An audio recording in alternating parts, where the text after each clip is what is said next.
You're listening to Unlocked, Your Career by Design with Samantha Florence, Fortune 100 executive, billion-dollar business leader, and founder of Powerhouse Code. Here, you'll discover how to build authority, attract opportunities, and lead with authentic presence. If you're ready to claim your spotlight and step into your next level, you're in the right place. Let's unlock your career by design.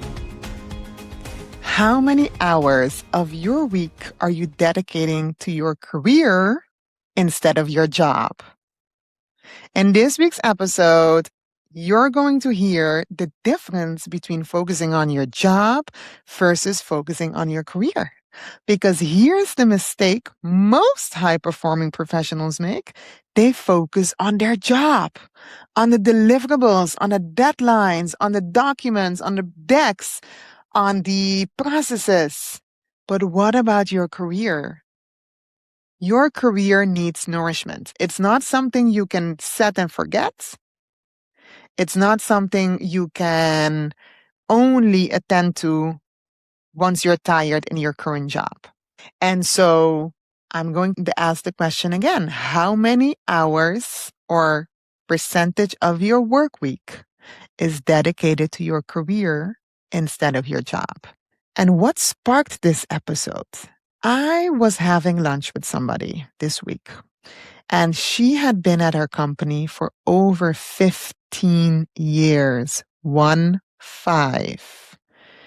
Can you imagine being 15 years at the same company? Maybe you are 15 years or more at the same company. So imagine what it would feel like when that reorganization comes. And you either get offered an alternative role or a suitable role with the option to leave the company, or in the worst case scenario, your role ceases to exist and therefore you need to exit. And I've seen so many times, again, talented professionals who have been at their companies for years on end, all of a sudden fall in a deep black hole because they didn't prepare for life after their current job. And so this person that I was talking to, she was at a company for 15 years. And I worked closely with her during some point of her career. And she was so dedicated. She would work 50, 60 hours a week if you count a commute, because her commute was 1.5 hours each way. So 1.5 hours in the morning, then the 8 hours at work, sometimes more, then 1.5 hours back home. And she was working with different headquarters, different time zones. So often she would have evening calls as well. So her life was consumed by work.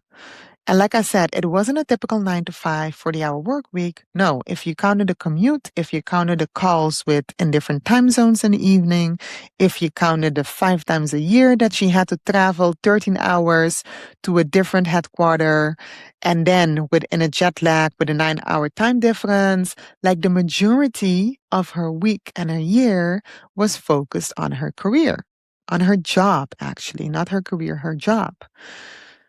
So the company she was at had a reorganization, and the scope of her role was changing so significantly that she got the option whether to accept that changed scope or to take the settlement agreement.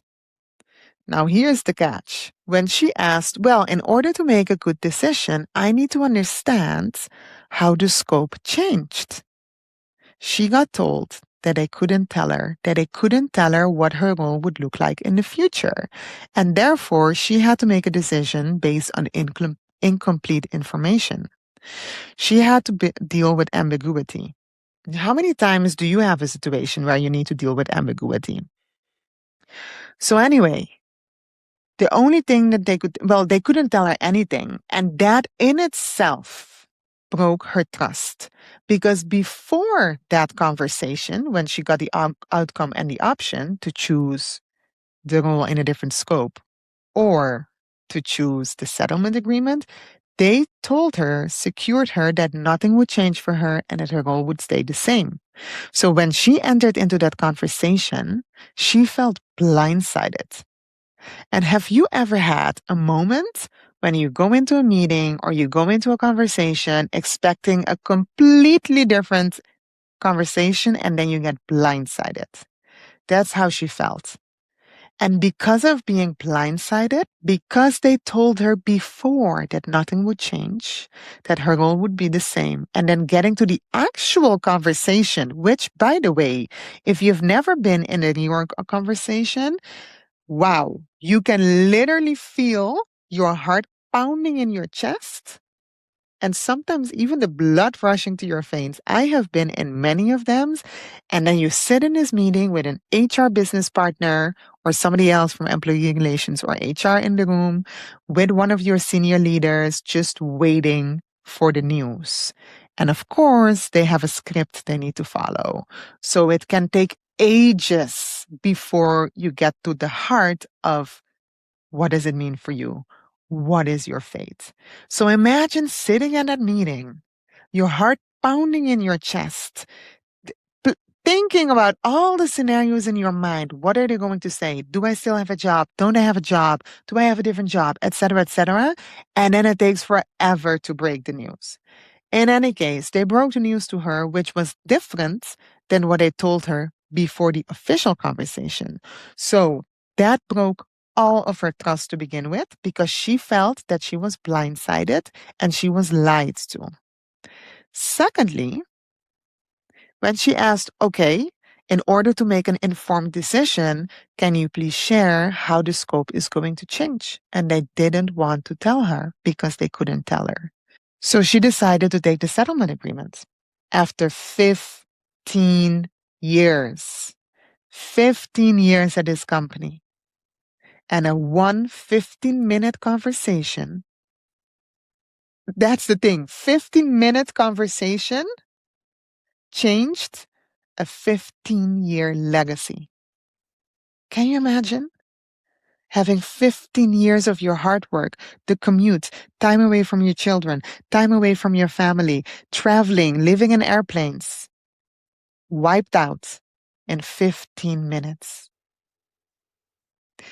And so she took the settlement agreement. Now, at this company, even when you say, I accept the settlement agreement and I decide that I will not take the changed scope and leave the company, she still had 10 days. She still had 10 days to change her mind. So this company offered I don't know what's the name, the official legal name is, but she had 10 days that she could change her mind and say, you know what? I made a mistake in the heat of the moment. I want to stay anyway. So within those 10 days, she reached out to her department VP and her HR business partner and she said, guys, I changed my mind. I want to stay. I don't want to walk away from a 15-year career. And you know what I told her? Can you guess what I told her? Remember, 15 years. Oh, we gave the job to somebody else. You can't come back now. Oh my God. 15 years of blood, sweat, and tears, 15-minute conversation to wipe it all out, and less than 10 days to get replaced.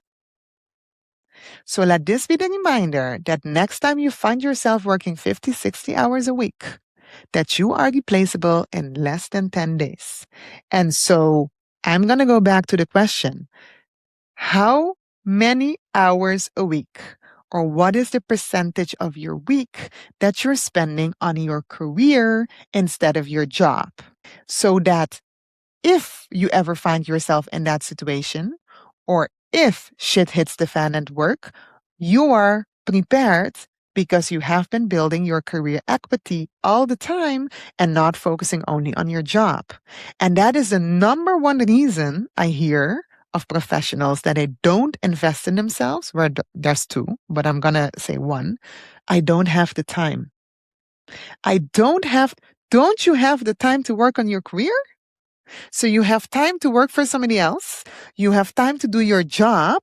You have time to work over hours. You have time for your commute, but you don't have 1% of your week, not work week, 1% of your week to work on your career and to build an equity so that when shit hits the fan, when you find yourself in a toxic environment, when there's a reorganization, when you lose your job, when it's becoming unbearable to stay in that company or that team with that toxic manager, you have options because you've been working on building your career equity and not focusing only on doing your job.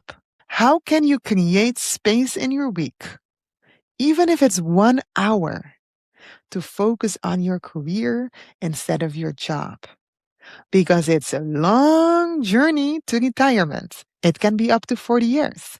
And if you're going from job to job to job, focusing only on the job, you're missing out on building your legacy, on building a magnetic brand, on building a profile, a leadership profile that opens doors and gets you the opportunities you deserve. And so, as you consider your deliverables, the deadlines, the work you do as a priority, how about you start seeing your career and yourself as a priority? Because ultimately, when you work on your career and yourself and you build your leadership profile, your employer is going to benefit because you just raised your equity. And so that's the thing that most people get wrong. They outsource so much of their growth and their leadership profile and their brand to the employer and their managers. But here's the thing. You are the CEO of your career. So you can blame your toxic manager all day long. You can blame corporates of all the structures and the organizations. But how about looking at yourself? What are you doing today? What are you doing this week to work on your career, to build a magnetic brand, to elevate your leadership profile so that your value isn't tied to efforts, that your value isn't tied to a position or a title, that your value is tied to your career equity, to your experience, to your qualification. And not because you hit a deadline, you got an excellent performance review, or you're the only person who knows how this process works because you are a subject matter expert. And if you've been listening to the podcast for a long time, I am team unfiltered feedback and unpolished profiles, right? I don't do masks. I don't do nice stories just for the sake of it. I'm telling you like it is. And I can imagine that some people don't want to hear this. However, if you think about your 40, 50, 60-hour work week, what percentage of that work week is going into you, is going into your personal development, is going into building your career equity? Because we're so busy and we have so many deliverables and we have so many deadlines. And if I do my job really, really well, I will get an excellent performance review and then I will get recognized and then I will get promoted.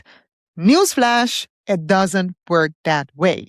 So the only thing that you can do that actually compounds the value is work on your leadership profile, work on your career so that it magnifies your worth and your value on the job market and not just at your company. Because in 2026, in the age of AI, in the age of reorganizations, in the age of having more toxic managers than good managers, you want to be able to have a solid profile. So when it's time to walk away, you can walk away and not be worried about what your future will look like. So to come back to the example that I'm sharing, 15 years wiped away in 15 minutes, replaced within 10 days. Can you imagine? 15 years. I can't. Yeah, that's tough, especially when you dedicate most of your personal life as well to the work. So, how many hours this week are you going to dedicate on your career? What can it look like? It can look like checking your LinkedIn profile. Is the headline still great? Is your about section still great? It can look like updating your resume. It can look like what I said in the last episode, reaching out to somebody in your network. Just 1 hour. 1 hour, even half an hour can make a difference. Protect that time because this is about making you more valuable and not tying your value to effort or to a job description, right? This is about building long-term career equity.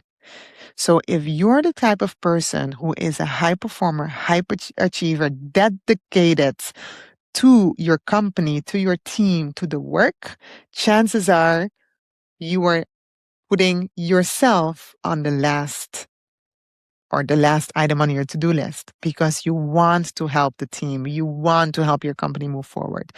You do get that recognition for yourself and that fulfillment of doing good work. And all of that is great. I'm not saying to stop doing that. I am saying make sure that in the dedication, the commitment, and the focus that you have for your job, your employer, your team, to not forget yourself. Because it's a long journey. And this is about building career equity so that you keep increasing your value over time and that your value is regardless of which company you work at, what your position is or what your job title is, that your value is so impactful that it's you, even if something happens like the 15-minute conversation or being replaced in 10 days, that doesn't do anything, doesn't put a dent in your career trajectory, that it doesn't put a dent in your career trajectory. Okay?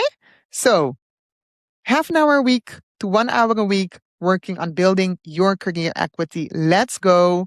Let me know what you will be doing this week. You can DM me anytime on LinkedIn or the Instagrams or send me a message. I want to hear what's up for you. Okay? See you in the next one. You have been listening to Unlocked Your Career by Design with Samantha Flores. If today's episode sparked something, here's your next step. Follow the show and leave a 5-star review. That's how we reach more ambitious women ready to break barriers. And if you know a colleague or friend who needs this, share it with them because lifting one woman lifts us all. Until next week, keep owning your spotlights.